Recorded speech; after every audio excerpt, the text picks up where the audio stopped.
So there's this ride at Disneyland that every time I go on it, I can't believe it's real.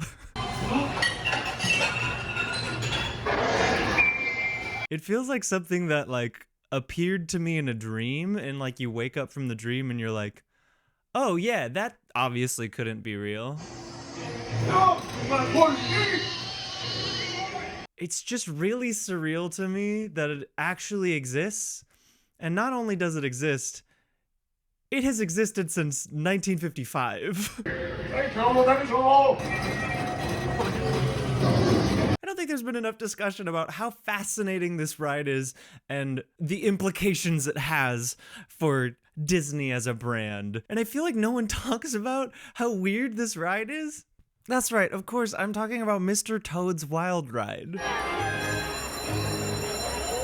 It's a great go-to for a short wait time to just go on, do a quick little storybook ride. It's pretty consistently between a 5 and 20 minute wait time. 70 years after it opened, this ride is still pretty popular. In Fantasyland, you have all of these rides that are based on classic Disney properties like Peter Pan, Snow White, these storybook rides where you basically just go through a version of the story, but in 7 rooms with 3D models and painted vignettes and that kind of thing. The Fantasyland rides are some of the oldest rides in the entire park. A lot of them have been there since the park opened. However, this one isn't based on a movie you've probably heard of or at least thought about since you were a kid. It's one that you maybe saw once. It's The Adventures of Ichabod and Mr. Toad. The Disney Vault is opening to release Walt Disney's 11th full-length animated masterpiece, The Adventures of Ichabod and Mr. Toad. It's the one with the Sleepy Hollow.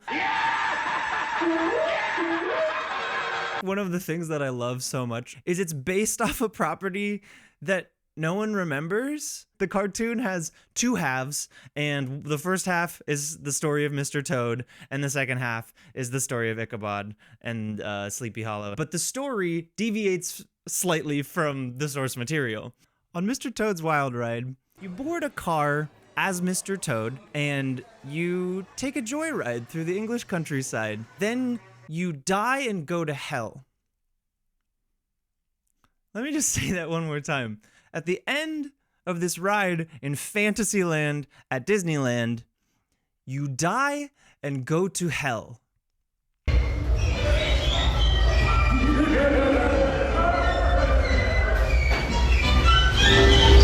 Hell isn't real. But something that is real and terrifying, say with me now, it's identity theft. The thing about living on the internet is our information is everywhere. And sometimes you'll just be hanging out, minding your own business, like Mr. Mole here, and then some malicious actor will just burst through the wall and totally Mr. Toad you and ruin your whole week. And that's where today's video sponsor, Aura, comes in.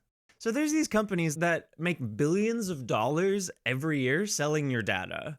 They're called data brokers. They're the reason you get so many spam calls and emails. I keep getting these spam texts telling me I need to pick up a package from UPS, and I'm just like, don't piss me off. You're not UPS. You're not real. Data brokers are legally required to remove your information if you ask, but they make the process super difficult on purpose. And I don't even know where I would start to do this manually. So what Aura does is they contact all of those data brokers and they request removals of your info. And then they work to keep it off the internet. Also, Aura will alert you if there's any suspicious activity on your banking or your credit cards, or if any of your information is found on the dark web. Check this out. I logged on, filled out my information while I was setting up my account, and they immediately are alerting me that some of my passwords were leaked in a data breach. I didn't know that. I'm gonna change that now. If something goes horribly wrong, God forbid, Aura includes $5 million in identity theft insurance protection. Don't leave yourself vulnerable. Give Aura a spin with a free 14-day trial by visiting aura.com/media processing, or by using the link in the description, or by using the QR code that's on the screen. Thanks so much to Aura for sponsoring this portion of the video. Now, back to hell. Let's do a little watch through.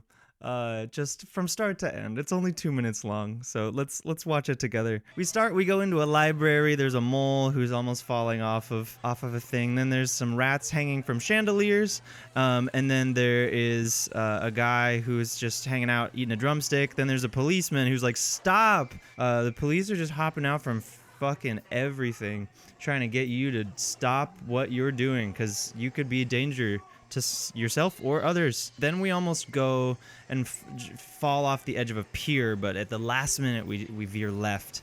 And then we go and run into a bunch of explosives, and then that explodes in our face. And then, yeah, so there's this moment. Is it still in there?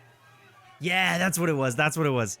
Okay, then you go through a room where this sly-looking man with a handlebar mustache is spinning beers. He kind of looks like the main character from the video game Tapper.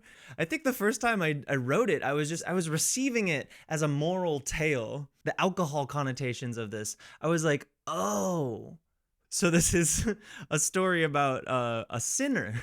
I'm just seeing flashes as if we're witnessing flashes of memories of someone who's gone blackout. And it's just like, I think like by this point in the ride, I'm kind of like, oh, this is kind of serious. Let's continue with our watch down. So yeah, then you go into a hall. Wow, the recording I have is just really bad. It's really bad, you guys. Yeah, so you're running through town, and then you go to court. And then the next thing that happens is you go to court. Guilty! Take all, that is all! And it's like, now I'm starting to feel like this ride is trying to tell me something. But it gets so much worse. He drives right through that court. He's like, no. And then there's a flashing light. It's a dark room with just a flashing light. And you realize, oh no, we're on the train tracks. And we collide with the train. And there is a large explosion. There's strobe lights indicating we have collided with the train. And then the next room we go into is heated. The door of this room that you're entering into whooshes open, and you feel this warmth come at you, and you see all these red lights. Oh my God. This is the punishment of the crimes of Mr. Toad. In the course of 2 minutes, I have made countless costly mistakes. The same face as the man of the law is on Satan himself. You die and go to hell and are condemned not by the courts, but by Lucifer himself. Yeah, and then you just burn in hell for a second, and then the door swings open. And the door swings open and the ride is done. And you're back in the first room that you started in. It's just all so much. It's less than 2 minutes, but you really just experienced the full gamut.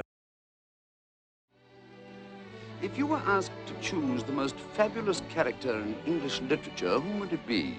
I would nominate a toad. So for a little context, the first half of The Adventures of Ichabod and Mr. Toad is the Mr. Toad story. Are we on our way to Nottingham, to Brittingham, to Buckingham? We're always in a hurry. We have no time to stall. Mr. Toad is characterized by obsession. Hello, you fellas. Come along, hop up here, and we'll go for a jolly ride. This is serious. You've got to give up that horse and cart. Give up my... He learns about motor cars. Gad. What is it? It's a motor car. Motor car? And he's like, whoa, that's my shit. What have I been missing? And he doesn't have a car, but he was like, I want to drive that car so bad. So he reportedly goes and steals a car and goes on a wild ride through the English countryside. And then most of the movie is actually takes place in the courtroom in which he's being tried. But he's like, no, I'm innocent. And his friends are like, I don't know, buddy. I don't know if you're actually innocent. Most of the movie is a courtroom drama in which Mr. Toad is being framed. And you later learn that like some of it's true, but all of the stuff that people are trying to like put him in jail for didn't happen. And then he goes to jail, and then he like gets broken out with his friends. Merry Christmas, Sonny. Granny wouldn't forget her little Tony boy. Cyril!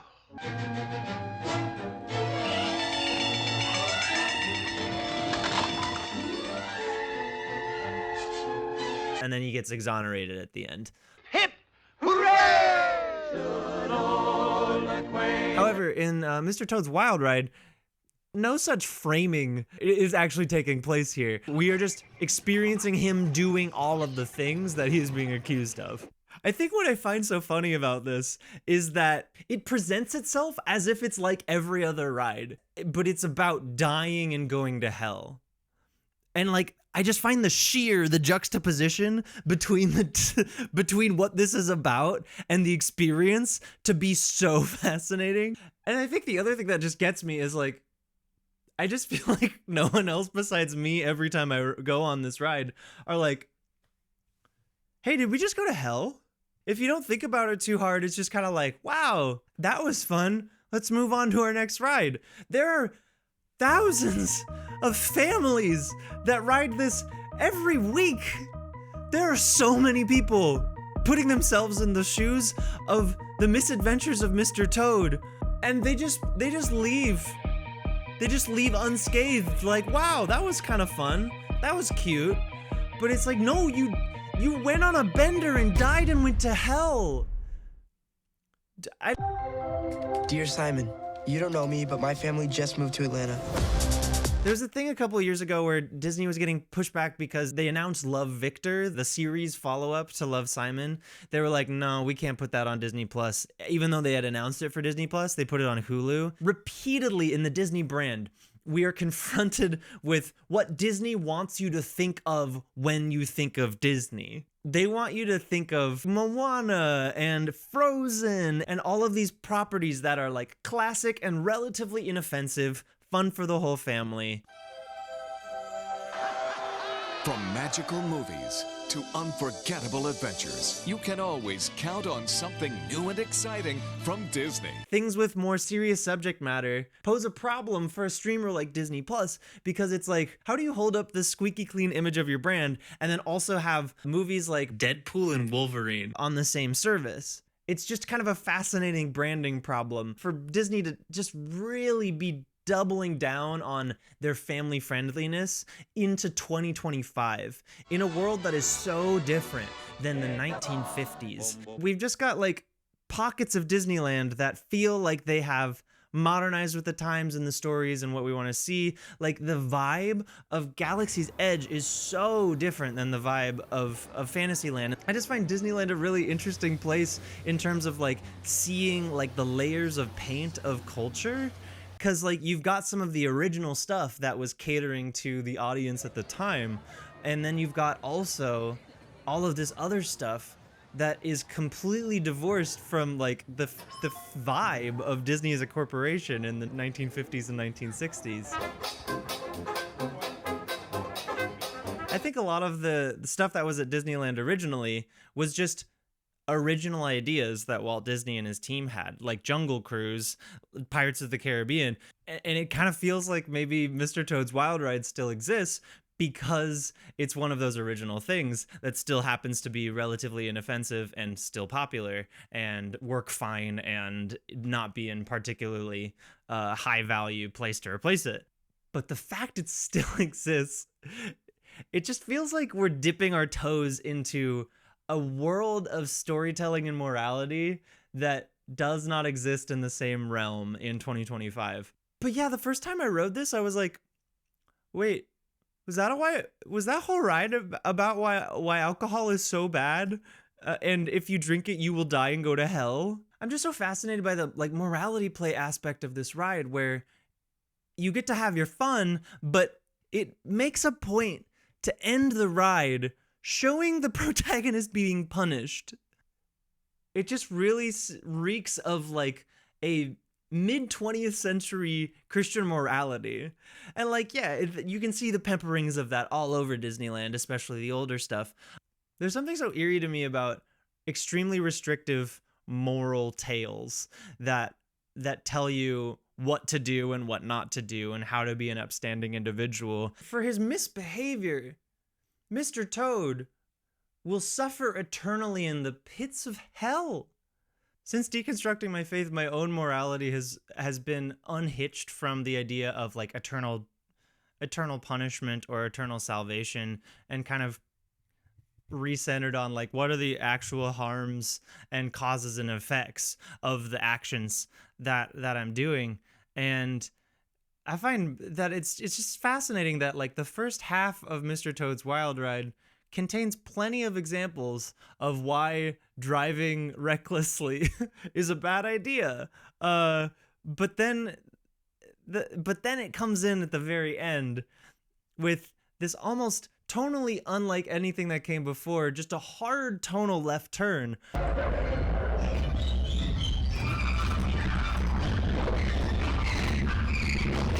If you ever go to Disneyland, you should give it a spin. It's really, really fucking weird.